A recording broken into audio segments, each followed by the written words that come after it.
Hi, everybody. This is Marty Watts with American Talk It Up. And today, our co host is Wally Dragmeister. My normal co host, Ed Nunes, had to be called off for some business project today. So we couldn't get him on this show. But hey, Wally, welcome to the show. Hey, great to be here, Marty. It's been a while. How are things going? Great. Hey, tell everybody what you do, Wally. I mean, you've been around for a long time. You do consultant. Of course, people don't know if you don't know about Wally. Wally's from Silver City. His dad's is in the Basketball Hall of Fame for small colleges. And Wally was a great basketball player himself, and he went to New Mexico State. He's an Aggie, so don't hold that against you. But Aggies make life better for everybody, right? Yes, they do. Yeah. Think a farmer, think a rancher. Well, yeah, Marty, I've got a marketing and communication company. I work with businesses and other entities to get their message out there, both help people get more customers and also causes and projects. There's a lot of government out there and a lot of messages are pointing towards government these days. And I'll say I appreciate the nice introduction, very accurate. I don't know how good of a basketball player I was, but everyone tells me I was good, so I'm going to leave it at that. I certainly don't have all the bragging rights about that. So, Well, with that saying, I was a former football player at Sandia. I played football in New Mexico Highlands, but when we get our age, that 20-yard run now is a 55-yard run. That little 10-foot shot now it's a 35-foot shot. All right. Or that little layup, now you're dunking it, right? At our age. Those stories, you go back. well, yeah. And you know what's Yeah, I've never been a big bragger about my athletic prowess for a variety of reasons. And one of them is if I just be quiet, people will do those exaggerations that you talked about right there, Marty. Yeah, it happens all the time. But when we get our age and we're talking sports or we're watching the Final Four and all this stuff, everybody wants to know what you did in the past. So those stories get thicker and bigger and better. Sometimes it's better to uh, die early in life because you don't have to talk about this stuff. You know what I mean? Well, and I'm old enough that, man, I used to love to shoot from outside because I have trouble jumping over a stack of quarters. So, but I could, get in that set shot position, knock them down. But back in the day, you only got two. Now, I'm not so old. There wasn't a lace on the basketball like there is the football. I don't go back that far, but yeah, I was playing in the 2 point period, kind of when some great New Mexico players like Bubba Jennings and, kind of in that era when they were just because you got 2 points didn't mean that we didn't like to fire it up from a long way from the basket.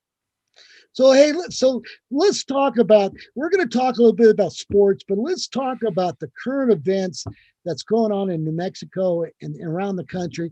And one of the big issues is is New Mexico's having a special session.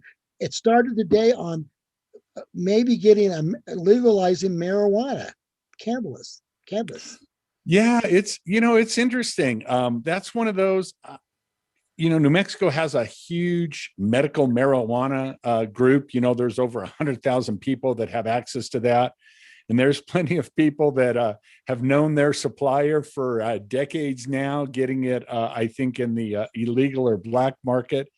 And, my sense was that if you were to ask people, what's the number one issue facing New Mexico or something that the legislature needs to do, I imagine a few people would have said marijuana, but I'm not sure that's top of mind. But what I think doesn't necessarily matter. The governor called the special session and they're going to deal with legalizing marijuana, and we'll see what that will bring. They're talking about jobs and tax revenues, and without a doubt, it'll bring both of those things. But also in other places, if this passes, and it looks likely that it will. You never know. It's never over until it's over in sports, and definitely in politics until that bill is signed by the governor, even if it passes. But we'll see what it means. So they have moved a long way towards decriminalizing marijuana over the past many years, to where now if you have small amounts in your possession, I believe it's a $50 fine. So that's kind of gone away. I do think that the stigma's gone. And we'll get to see what these marijuana shops look like, what sort of a system we have. People have traveled. There's a lot of marijuana places in Colorado, which was one of the first states to go into that big time. And we'll see what happens here in New Mexico. Well, I've got mixed emotions. When I was in college, marijuana was, you could go to anybody's apartment or dorm, even in the dorms at the Mhm. University of New Mexico, or you could go to anybody's house. And as a kid, and you walk in, they would have a jar full of marijuana, what was those paper? What's those marijuana the Oh, paper? the zigzag rolling Yeah, papers. zigzag. And in those days, people were smoking that really weak Mexican marijuana. It was pretty weak. You would have to smoke a lot of that stuff to get any kind of buzz on you.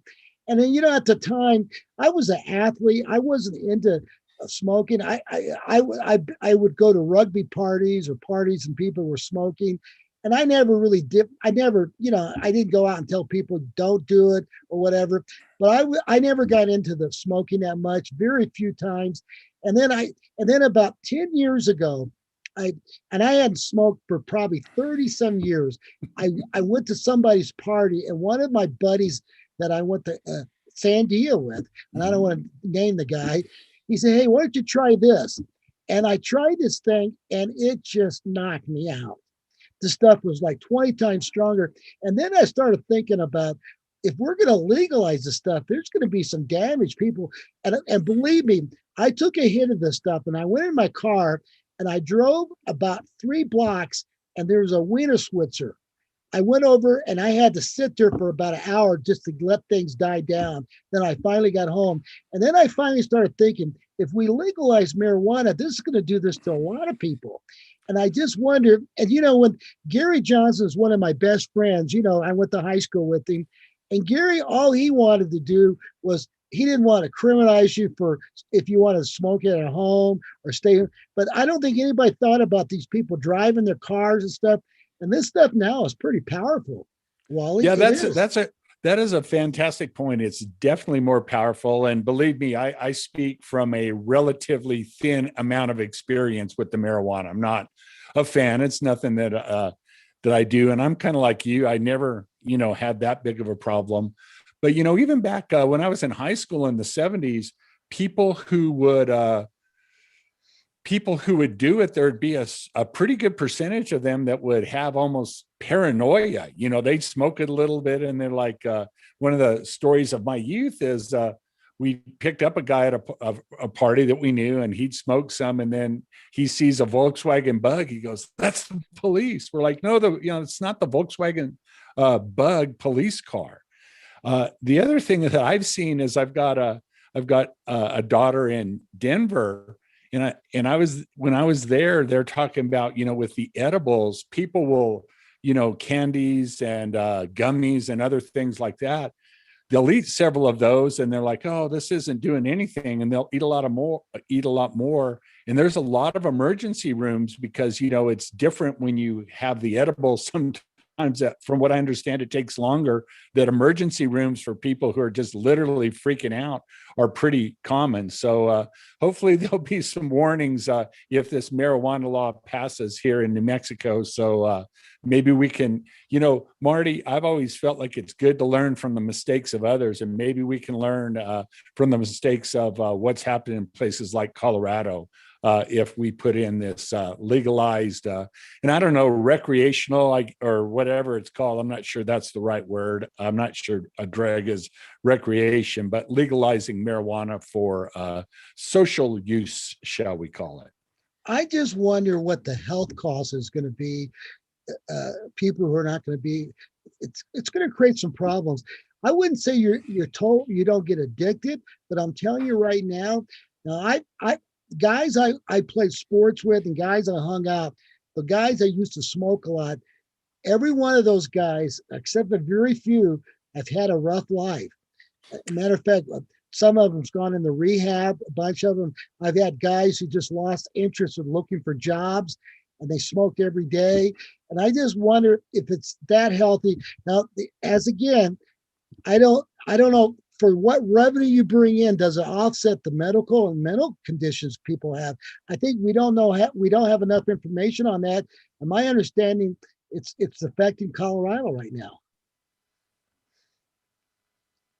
Yeah. And then one of the things, Marty, you brought up an interesting point. It's pretty easy to keep track of the amount of jobs that are created, and certainly easy to keep track of the tax revenues, because if it's not remitted to the state, that part is easy, but the cost of it is diffused. There's not a marijuana social and medical account that you can just point to it in the state. And that's one of the issues in a lot of public policies, is that sometimes the benefits are really easy to figure out, but the costs are very diffused. But I don't know. I expect this is going to pass. I'm not positive that it is, but they're up there. The governor called them into session, and the timing of that is interesting in and of itself. And that there's a lot of legislation from the regular session that just got over, about a week ago, that the governor hasn't signed or vetoed. And so, there's a thought amongst some political observers, I don't know about a lot, but I've read it several places now, that if you don't vote for the marijuana bill, maybe your capital outlay that gets might be line item vetoed out of that. So, it's one of those, it's like maybe the governor's going to be like Santa Claus. You better watch out. You better not cry because she's keeping an eye out on you. So let's put this in perspective. Deb Haaland just became the Secretary of Interior, right? For our congressional.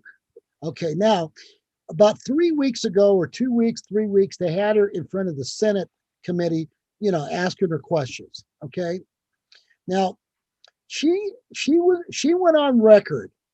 Okay, and this is why I don't think she's very smart. I mean, she might be a great Native American, but every time I've seen her debate in the congressional race, I didn't think she came out that well. So so it was a Republican senator asked her, you quoted on record that you would rather we could make more money, more revenue to offset the oil and gas. We're going to get into oil and gas. And she went on record that they'll make more marijuana, there'll be more revenues coming from marijuana to offset whatever we lost on those federal leases, on oil and gas.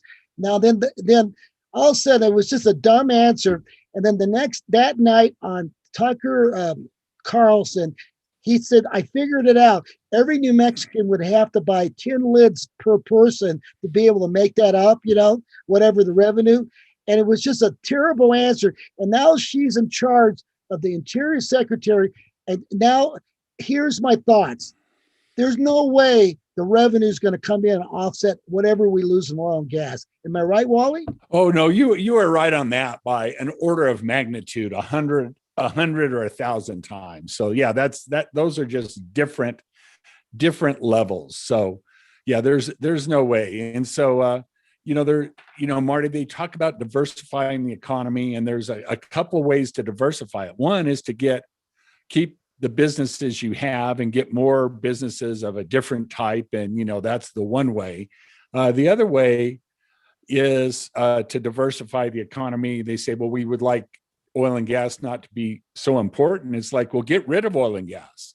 By definition, it won't be as big of a revenue generator. But if you don't have something to replace it in terms of jobs, and absolutely in terms of the revenue that flows to the state, what do you have? You're going to have a state government that is probably a fraction of the size that it is now, and jobs that are way lower than they are now. And so, yeah, those are important issues. But yeah, make no mistake that marijuana does not replace oil and gas as an industry.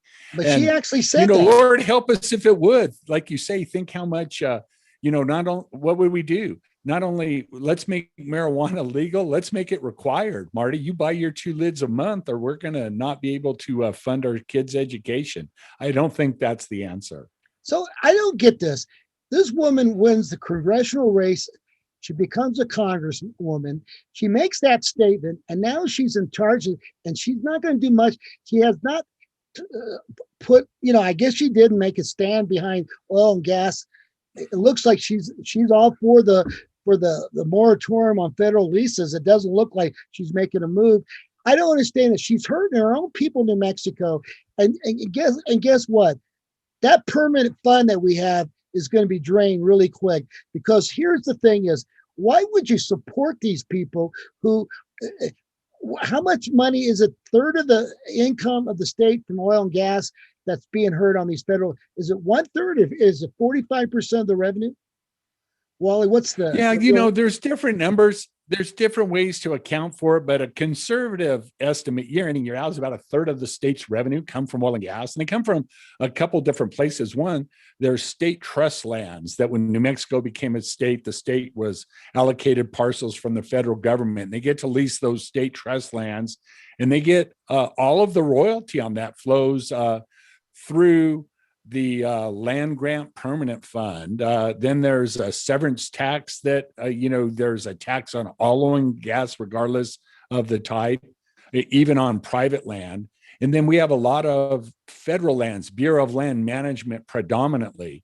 And so the royalties that are collected on that go to Washington, but 48% of those come back to New Mexico.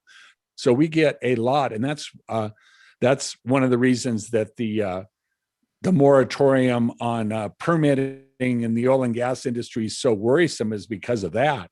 But the other thing is, I already talked about two of the major land sources. A third one is private. And when you have this checkerboard ownership, if one kind of land you can't get permits to do oil and gas activities, it makes the whole system weaker. And so I believe, just to be honest, that they'll continue this for a while, but I have a feeling that there'll be some sort of relief granted for New Mexico in terms of a waiver or something else. The other state that's similarly situated in terms of it being a huge part of their economy is Wyoming. We'll have to see what happens up there, but that's not a guarantee. And the fact that you're playing with getting rid of a huge percentage of an industry that's so important, if that doesn't worry you as a Mexican, I think you're just not paying attention.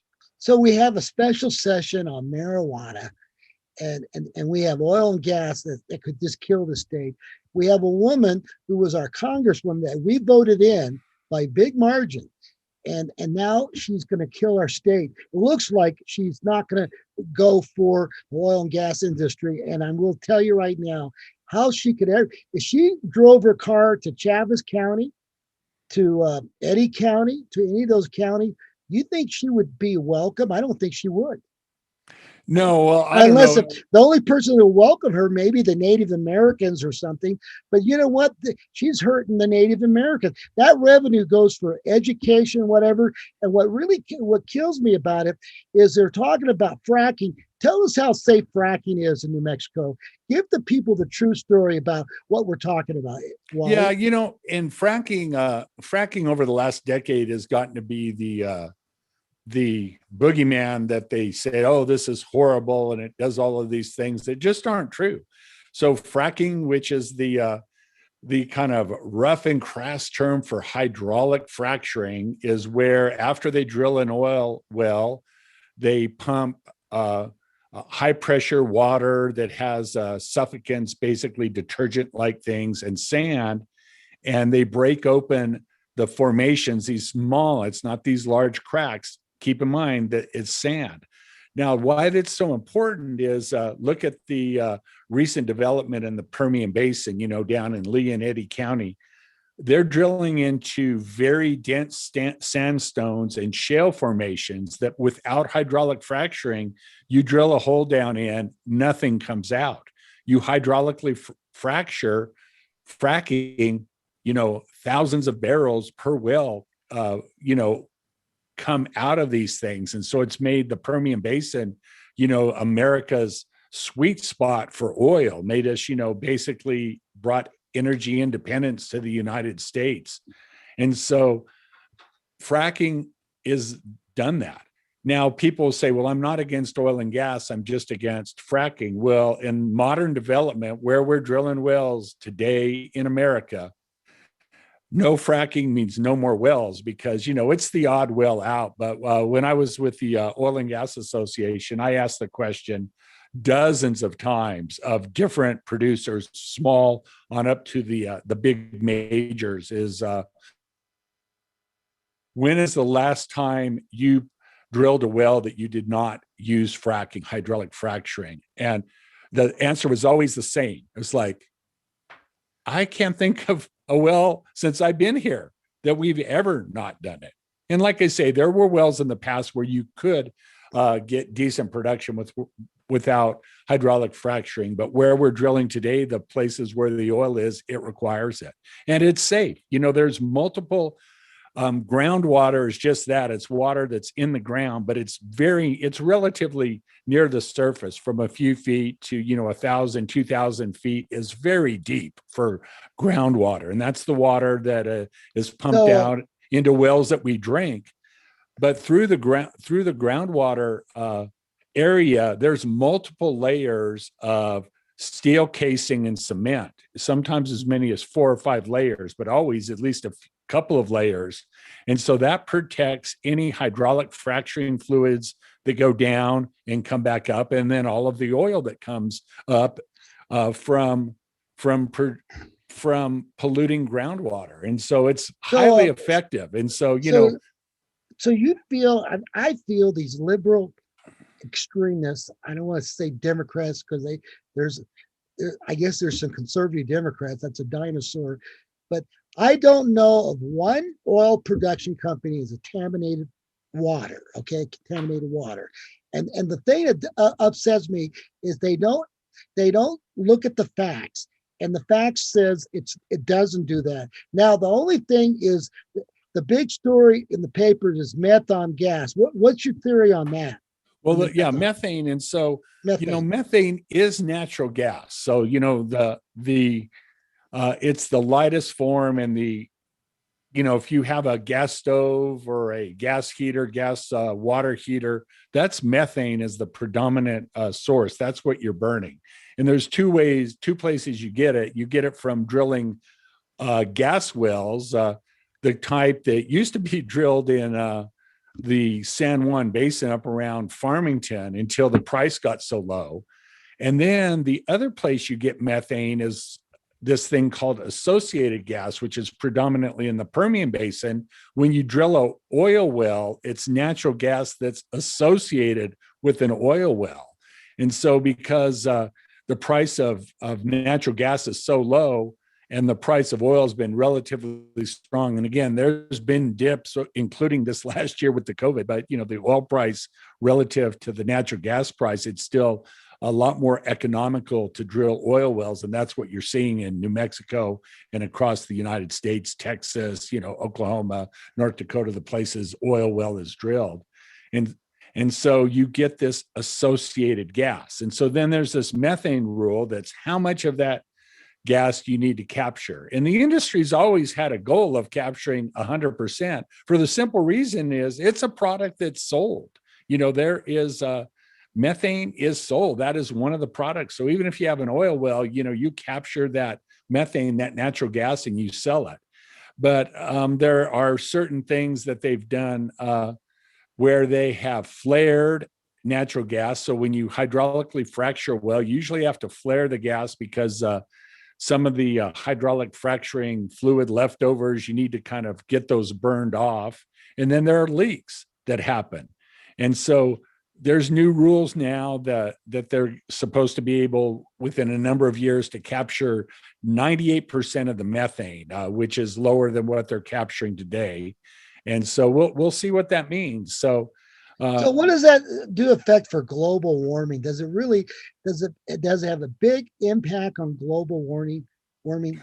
Well, that's one of the things that who knows what anything has an impact on global warming. It's all based on models that, not saying they're unreliable, but believe me, they're not highly predictive. And so methane is a quote greenhouse gas that, all things being equal, the more methane's in the atmosphere, the warmer the planet may be. But guess what? Another greenhouse gas is the one that's the most prominent is water vapor. So there's water vapor that's a greenhouse gas, and then there's carbon dioxide, and carbon dioxide is really very small piece of what contributes it. So what does it mean? We're not sure. We're not sure, but it's one of those things that right now in the United States, our policy acts like is acting as if carbon dioxide and methane and greenhouse gases were, and these are the words that they use, an existential threat to the planet. Now, let's assume for a second that that's right. I'm not sure it is, but let's say that it is.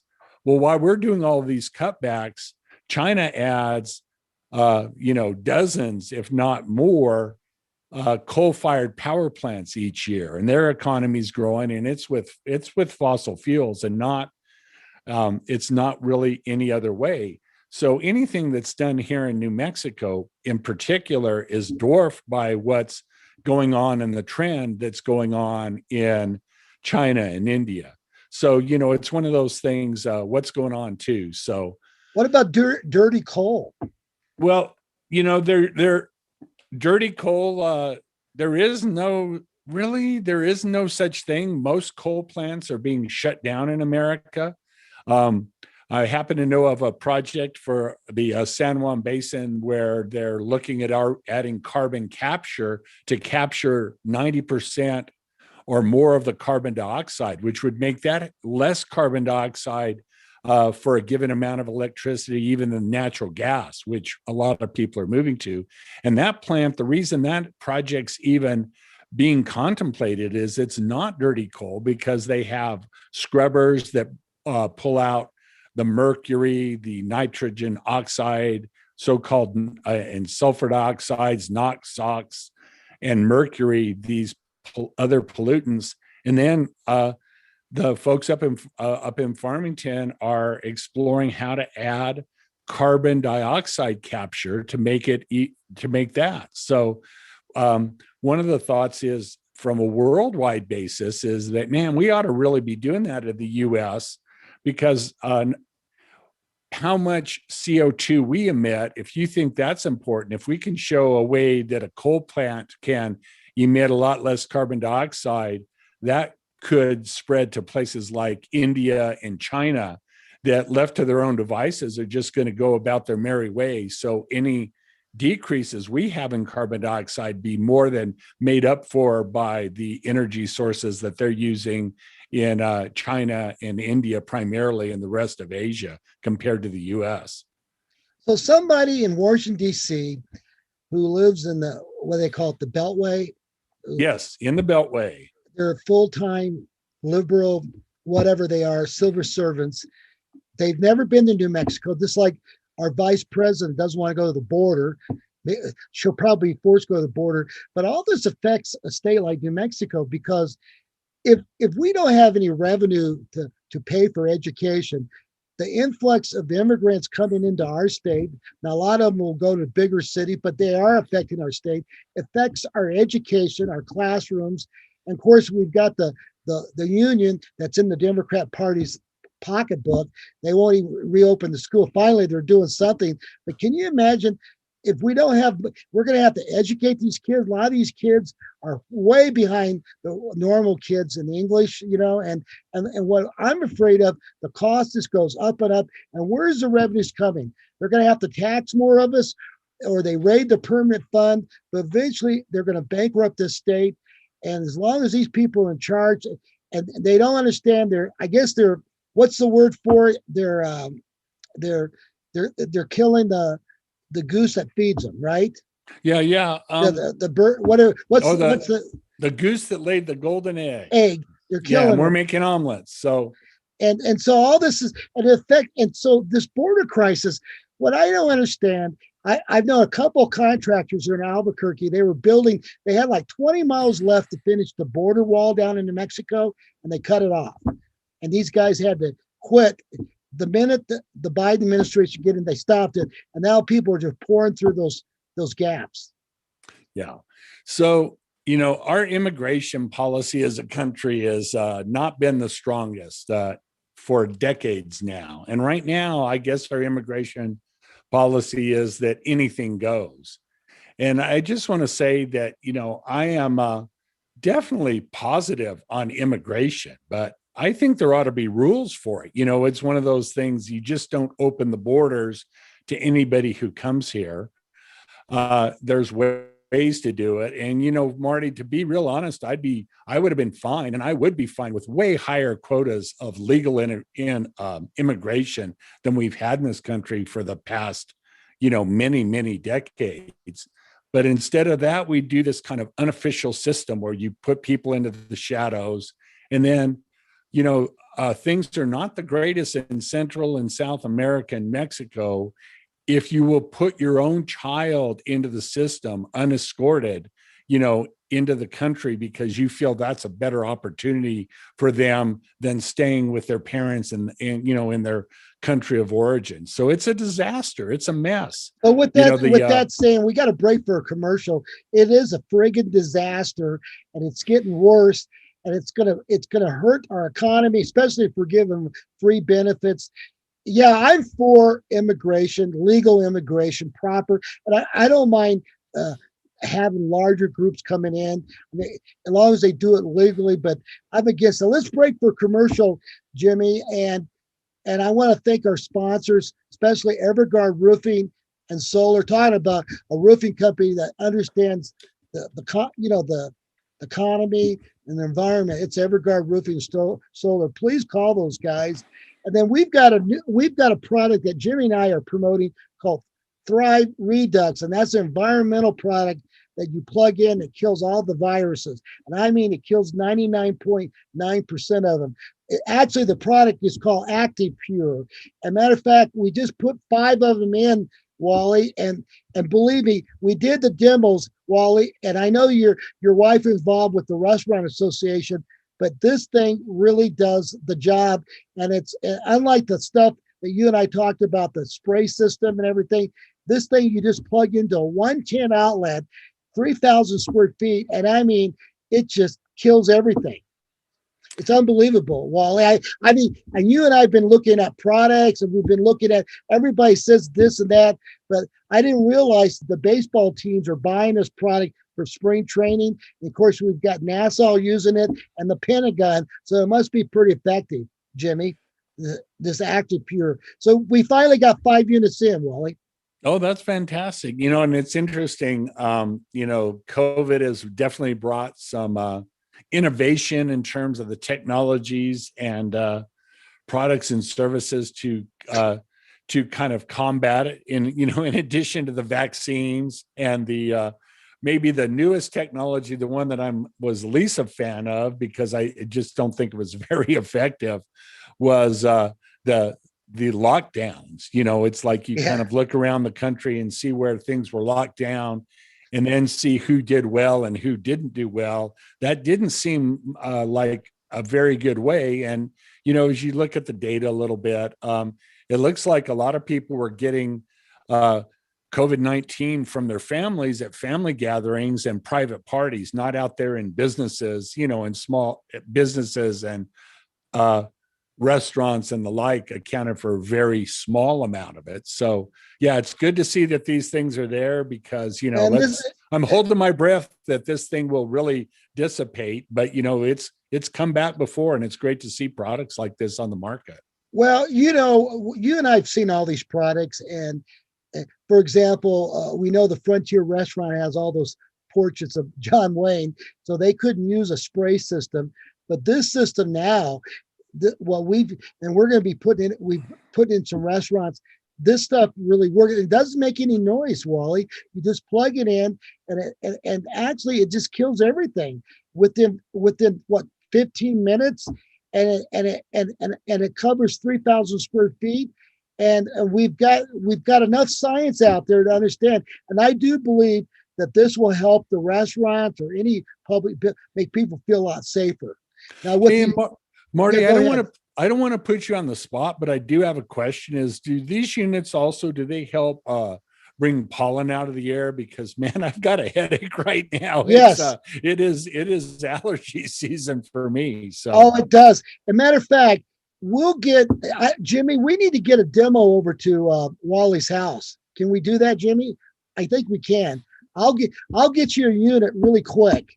And yeah, and because and I and am all hopped up on the antihistamines, believe me. So I think what we that ought to juniper is do getting me. is get your unit, plug it in, and your wife is the head of the restaurant. It says, and then you guys can have your own personal testimonial. If that doesn't work, the most powerful thing about any product is a personal testimonial. And so let's see if we can get something out to your house, Wally, and Oh, we'll do it. that'd be And great. Thanks, Marty. now the cost of one of these devices is like buying a laptop. It's pretty inexpensive. And then the little units that you can buy, it covers what 300-400 square feet. So you can put one in your room, Yep. while you're Go. sleeping.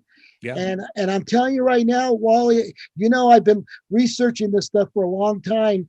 I think I found the most value. Now I'm talking about value for your money that is effective.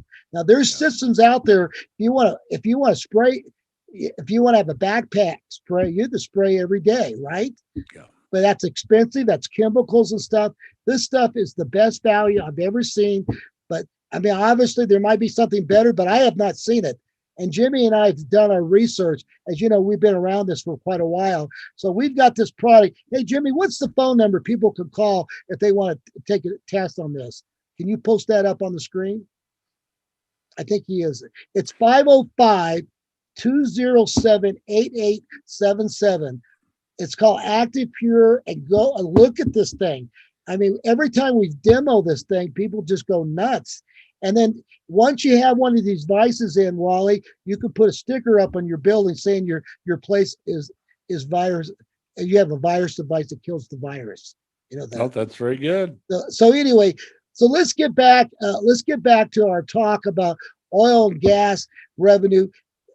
There it is. Live and thrive again. Let's reopen. And I'll tell you what, this stuff kills 99.9% of the COVID-19 virus. It does everything. And it does kill the pollen and makes you feel a lot better pollen free, especially if you're having allergies right now.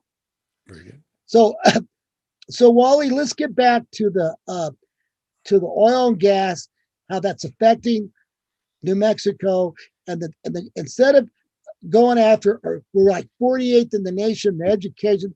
We're spending $50,000 a day or more to have a session on marijuana. Has any state ever done that? After the legislature done, they reopen and have a session on marijuana. Isn't that kind of crazy? Well, yeah, I'm not sure about that, but it's rare. There's only a few states, as I understand it, that brought legalized marijuana in through the legislative process. It tended to be through those states that have like the direct ballot initiatives, where you get something put on the ballot and the voters themselves do it as the normal way. So yeah, I'm not sure. I'm pretty sure, even though that's happened legislatively a few other places, I understand. I think this is probably the only marijuana only session. So, and you think it was put on the ballot, even though other states have passed it, you think it would pass New Mexico right now? Yeah, I've seen polling I think it would pass in New Mexico. I don't think that's an issue. But keep in mind, we do have a representative form of government, and we elect officials to go up and consider all the pros and cons from it. And one of the things about it is, doing it as legislation as opposed to a ballot initiative. A ballot initiative is usually just a take it or leave it. And so, you have a piece of legislation that's pre-crafted, and then the voters say yes or no to it. Well, in the legislative process, when it works right, and it doesn't have to work right, don't get me wrong, but you have an opportunity of lots of people looking at it. And so there's committees in the legislature that look at legislation from different perspectives. And frankly, Marty, that's been a little bit lacking in the 60-day session that just got concluded. There was a lot less committees looking at things and a lot more final work on legislation being done on the floor of the Senate or of the House. And I don't think that's a good sign. That means that it was rushed and people didn't consider all of the things. And then what's even worse is that if you have legislation that, yeah, everyone wants it, but they don't do their homework and it ends up with a bunch of unintended consequences and errors. A lot of times legislation, and not just in the state of New Mexico, it happens nationally in other states, they need to do so-called technical corrections. And all that means is we just didn't do our job the first time. And there was a bunch of mistakes in this law we passed that we need to fix, or it's going to cause a lot of trouble. So let me ask you this question. You know, I'm self-employed. You are too, but I don't understand it. We're having the restaurant business are hurting really bad. Even the guys who are the most liberal Democrats who was for the governor, now they're not so supportive of the governor. So here's my problem. Nobody, not one city employee, not one county employee, not one state employee, not one federal employee is sacrificed. Nobody's taking any pay cuts. You don't see anybody out there getting a 10% pay cut. But the people who are getting hurt are the businesses people out there, the mom and pop businesses, the guys out there trying to make it. We're hurting. And then here's what I don't understand. Now, my understanding, Wally, correct me if I'm so, of all the states, we have the most per capita people working for the government. Am I right? One of the highest level? Yeah. If not the highest, we're way up there. And then the other way to look at that is the percentage of dollars that we collect that we send to the federal government compared to the amount of federal dollars that come flowing our way. So we definitely are a big user of federal dollars, and there's reasons for that, but it's one of those things. We have the Air Force Base, military installations, National Lab, Forest Service, Bureau of Land Management, Park Service, Bureau of Indian Affairs. So there's a lot and the reservations. Reservations. So think about it. Here you are, you're a governor, and your constituents are those people. Okay, so you're not going to burn those people, but you don't give a rat rats, about the private sector, the people who are struggling out there, the ones who are entrepreneurs, people who create paychecks for people. Okay, we're getting screwed. They're not taking a cut. They're not sacrificing. They're getting a paycheck. The teachers are doing remote teaching, but they're getting a paycheck. But us guys out there, we have to struggle. Now, what my understanding is this going to affect the governor's going to come up for re-election next year? You think because she protected her base, she did do anything negative get government people, right? They all get their paychecks. So and they're getting raises, as I understand. They got raises. So how can we win this? How can we get the state red? Because I'm telling you right now, is there more government people who are going to outvote the people like us? Are we in the minority? I guess that's what it is, because in order to win in this state, you got to get those constituents. And she didn't do nothing to hurt them. She hurt everybody else except those people. Yeah, nobody took a pay cut. No, and then the other thing, Marty, is that it wasn't that government people thrived and business people suffered. It was that government people thrived, large businesses thrived, the Walmarts of the world, and the bigger corporations, the big box stores, and it's the small businesses, the small family-owned operations that really took it. They took a huge hit. And even if and believe me, I am skeptical to this day. I was early on in the pandemic about the effectiveness of these lockdowns, But, to say that everyone can go to Home Depot and, hunt for building supplies, but you can't go to a small mom and pop store, to buy a dress or something else like that, because that's not essential. And that's that whole essential, non-essential.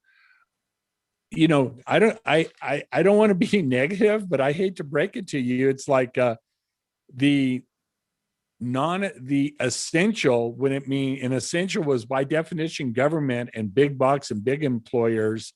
It seems like they have a big leg up on the non-essential small businesses that, they used to at least pay lip service to it and say, big small businesses are the foundation of America and the job creators and the source of growth. You don't even hear that anymore. It's like they've kind of they've kind of got them on the ropes. If this were a boxing match, the managers over there in the corner ready to throw in the towel on a lot of small businesses because they have really, really suffered. And so now, Marty, there's a big federal program that was passed that supposedly will have some benefits for the restaurant industry and certain other small business sectors that we'll see that maybe, they will be made whole or at least given some more support because of all the lockdowns to be able to stay in business. But to answer your question, what's it going to take to turn the political tide? Let me just say, this is New Mexico. And, it's like if you bet Democrat every time for every race, every year, and you can find somebody that would always bet Republican, let me just say, you would be a rich man, because it's there's been the Democratic Party has been the one that's been running New Mexico for a long, long time, with some notable exceptions. There have been some Republicans. We had Senator Pete Domenici. We had Steve Schiff in the House. We've had Republican governors, but when you look at the totality of the legislative and executive and courts in New Mexico, it's let's just put it this way: if you had to liken one of them to a bad sports analogy, which one's the Harlem Globetrotters and which one of them is the Washington Generals? You'd have to say the Democrat Party is the Harlem Globetrotters. They don't lose very often in New Mexico. Let's put this in perspective, people who are watching this show. Let's talk about facts, like Sergeant Friday and that Dragnet show. Just the facts, man. Nothing but the facts. Now let's just talk facts.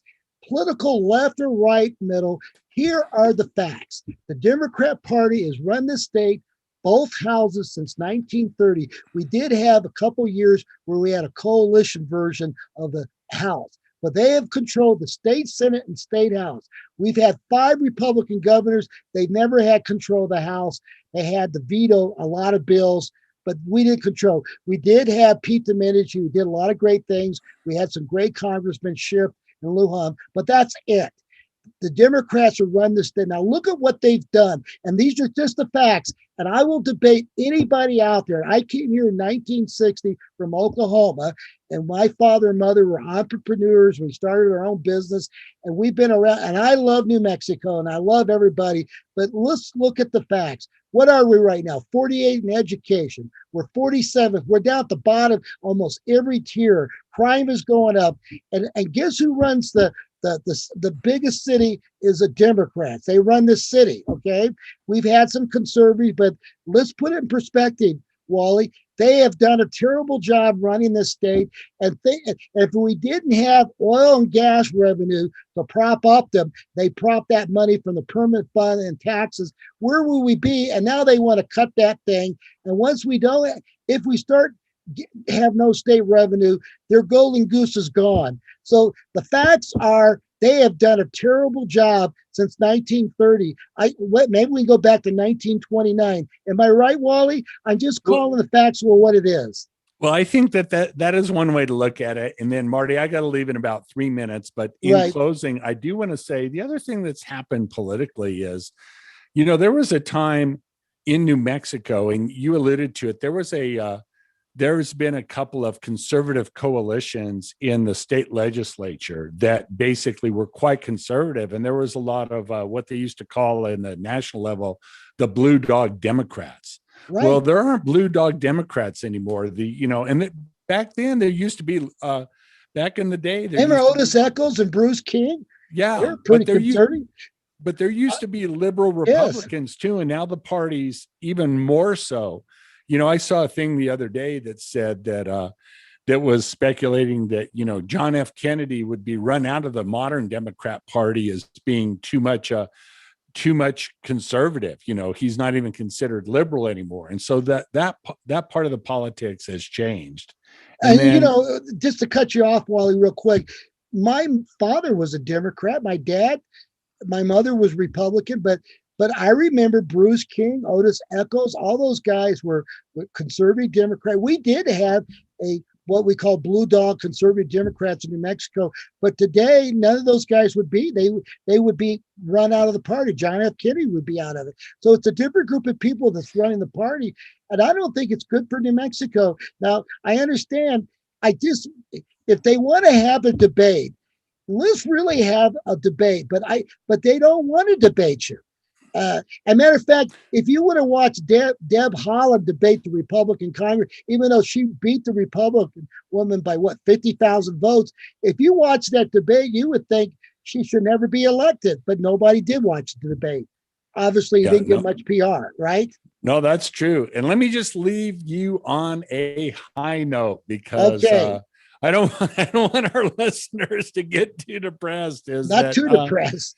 No, yeah. If you're not depressed, you're not paying attention. But the pendulum can swing politically. It's swung many times in our country, and I have a feeling it will swing again, because it all boils down to, at some point there's two things, and they pretend to be related, but a lot of times they're not. And that's talking points and policies that actually improve things. And so a lot of times people will have very good talking points that are very sympathetic, but they actually make things worse. So Marty, hey, it's been great. So real quick, good to talk to you. Who's our final four? I'm going with Gonzaga playing Baylor for the national championship.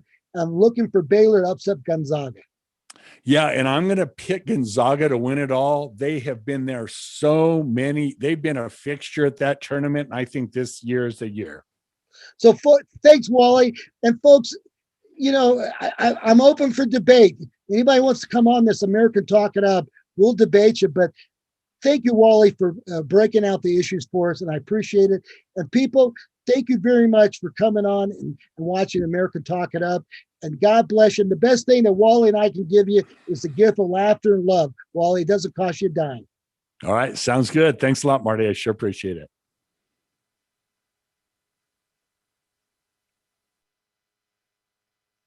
So, Jimmy, we're going to wrap this up. And I want to tell everybody, if you watch us on YouTube, you hit the like button at American Talk It Up, and our Facebook page, it's American Talk It Up. Hit the like button. I guess the YouTube, it's a subscribe button. But thank you very much for coming on for American Talk It Up, and God bless everybody.